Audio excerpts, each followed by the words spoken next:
Hey friends, thanks for joining us in the backyard again. 5 months ago, we tested Wavlink's AC1200 outdoor access point, really in the journey to try to expand our Wi-Fi coverage across our 5 acres, and it worked great. This little antenna right here. Now we've got a larger piece of property that we're looking to be able to do something on, and this just won't quite cover the amount of area that we're hoping to have Wi-Fi service to. So Wavlink sent us their AX3000 outdoor access point to test out in preparation for the larger property.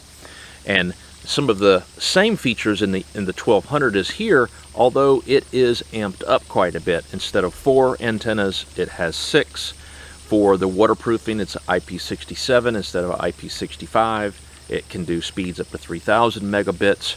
And there are additional options in regards to how you put this in your network that the 1200 will not do. So I won't go through a long list of those features. You can certainly look those up on the site itself. But first, let's go ahead and jump into an unboxing so you know what comes in this kit. And then let's go ahead and do our testing to see how far we can actually get with this. All right, in the box.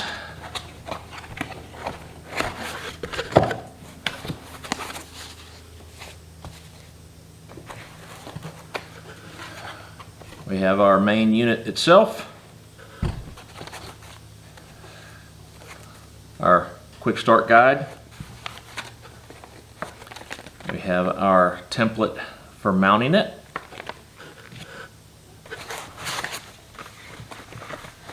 We have our antenna box.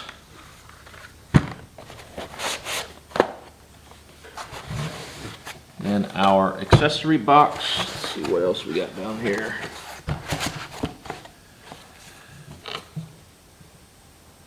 Everything mesh setup guide, QR code, and then safety information. So we'll set that to the side. Let's see what's in the accessory box. Okay, we have one Cat 5e Ethernet cable. It's probably about 3 feet, 2-3 feet.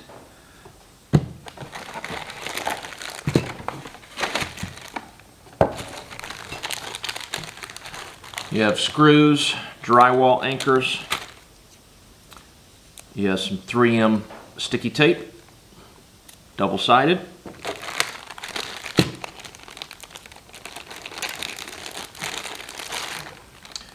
We have a wrench. We have our PoE adapter.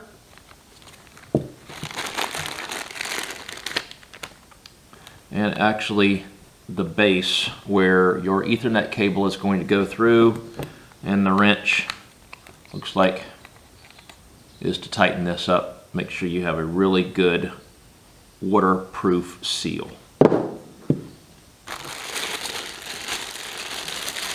And then of course our power plug.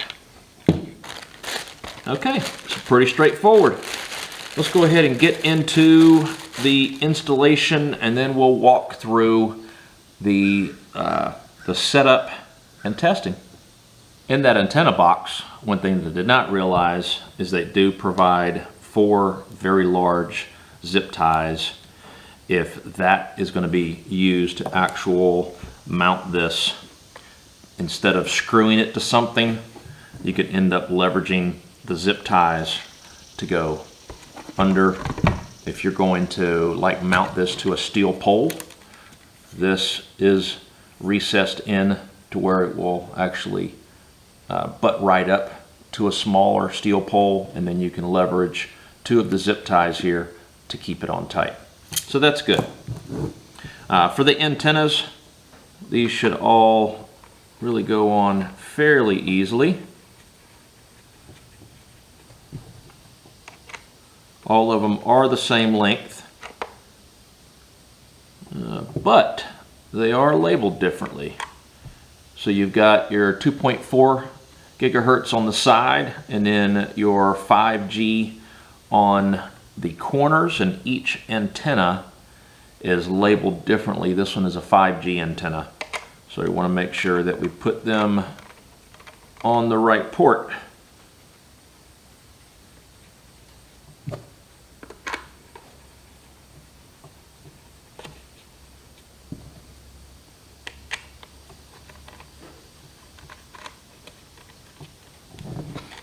Okay, there we go.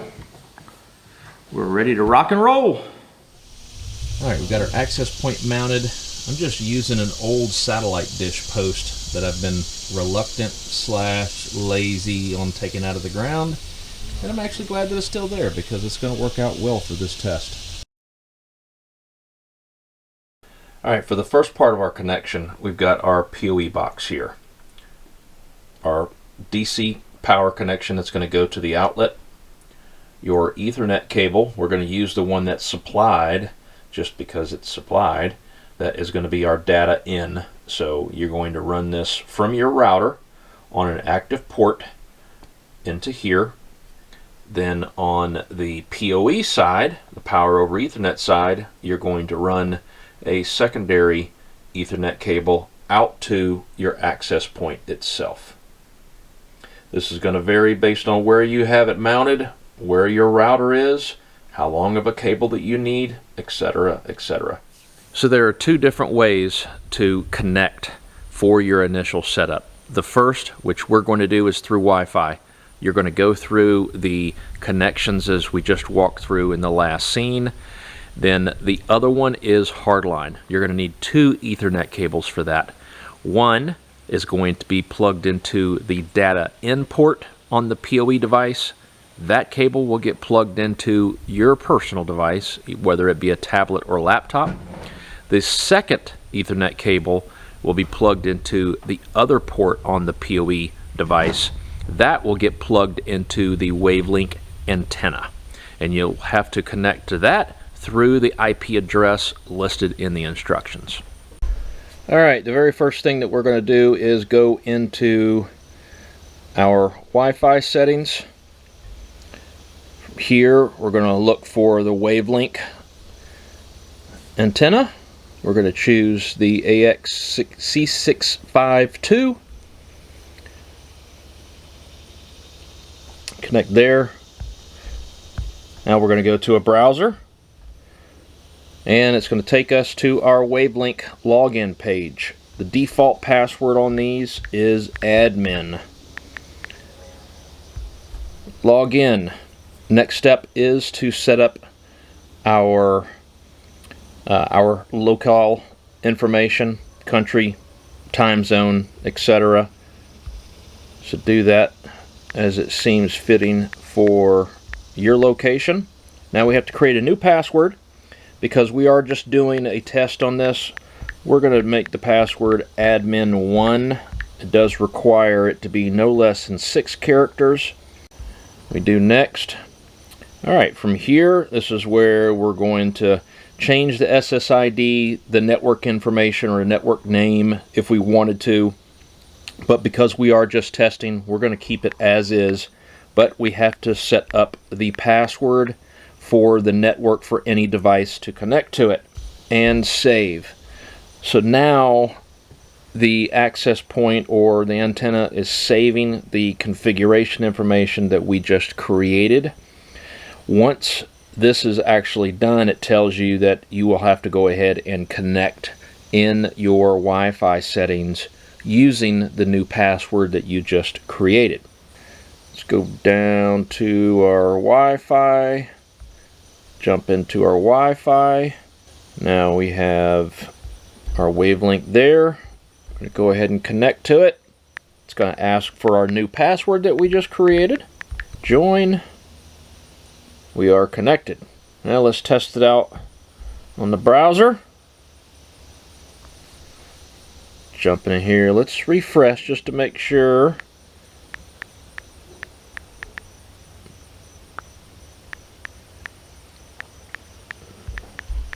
There we go.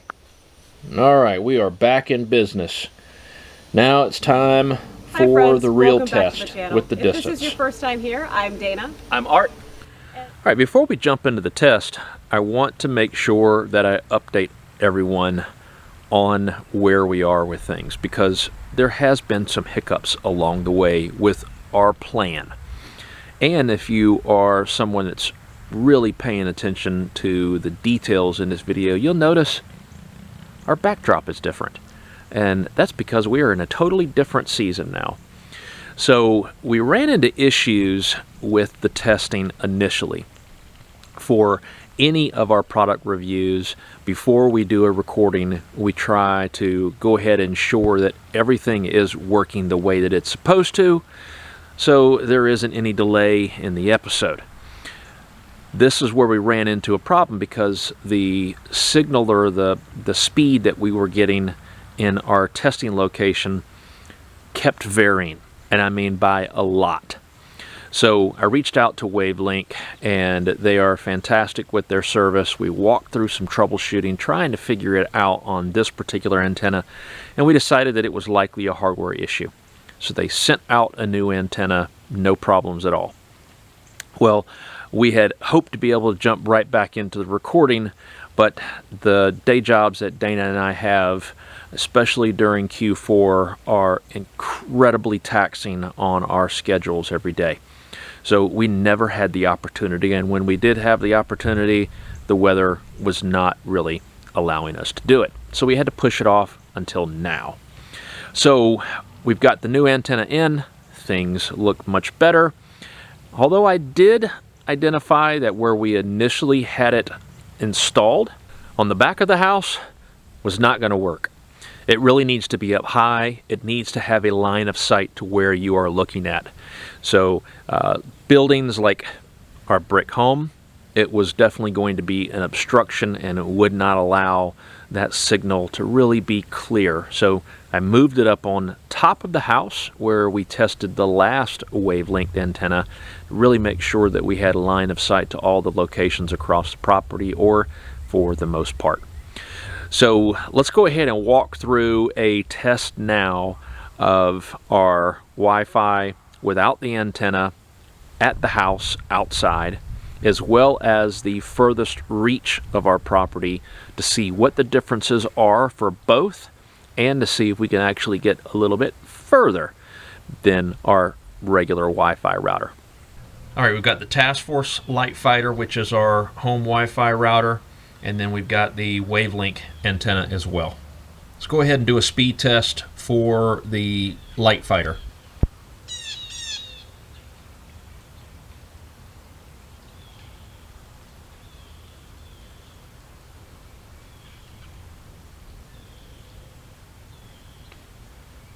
And this is on our front porch.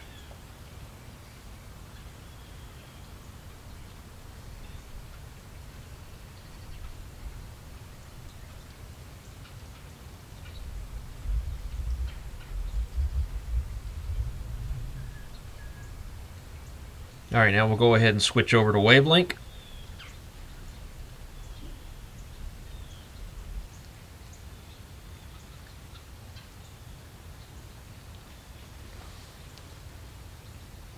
As expected, way higher because we don't have the interference of the brick.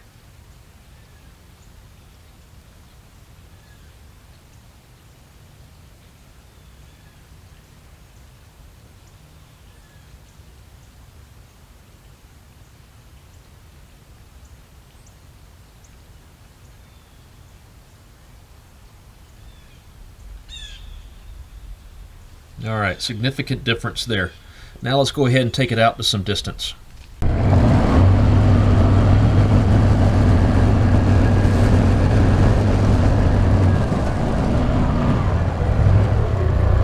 All right, so here's the house. We are roughly 330 feet away. All right, our first test is to go back to our home Wi-Fi.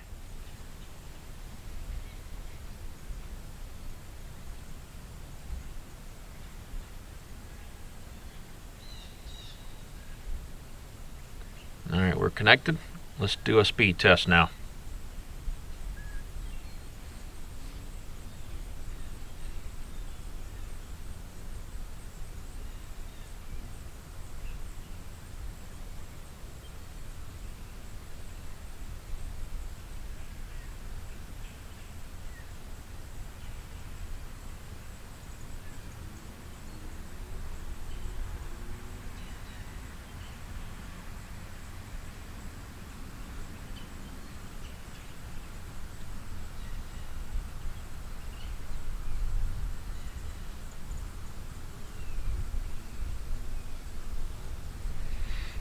Alright, so not too bad, and this is typically right in the area where we start to lose our signal.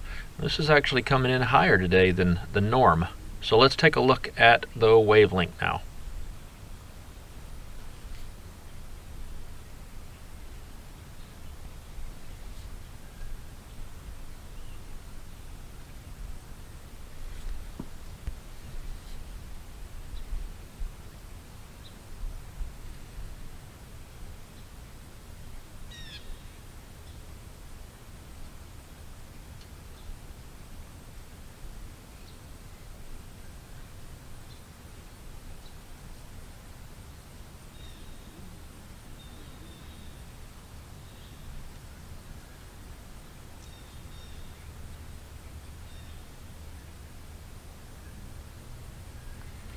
Alright, let's go ahead and go out a little bit further and see how far we can go with this.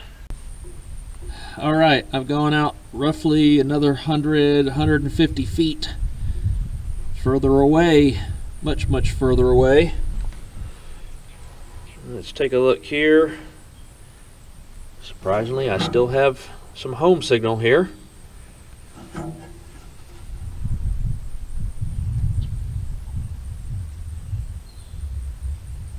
See if it's going to actually connect.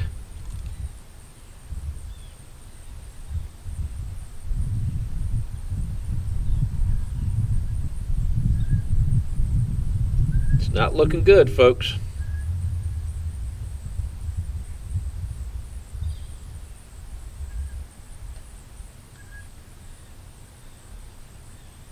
Yeah, that's not going to connect. Let's try Wavlink. Okay, and our home Wi-Fi has just dropped off completely. Let's do a speed test.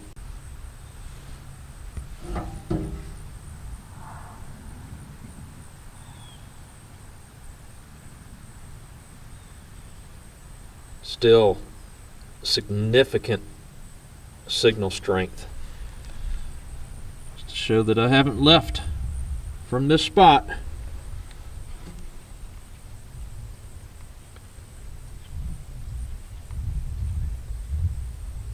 That's great. All right, let's go check the back side of the property now. All right, here we are on the back side of the property. So let's take a look at what we have.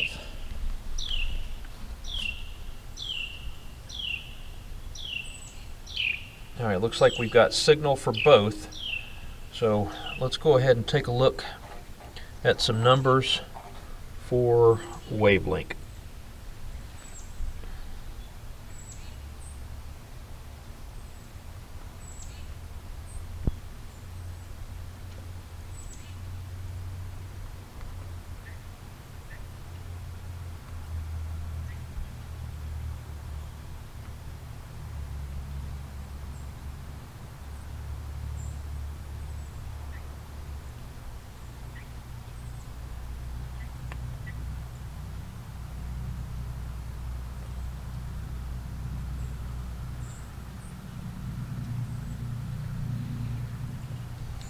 Okay, that's pretty significant. All right, we've switched over to the home now. Let's see what our numbers look like.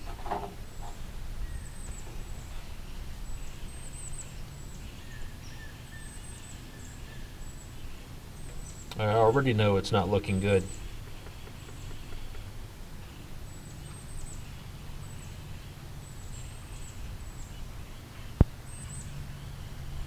Now we've got some kind of numbers, but significantly different.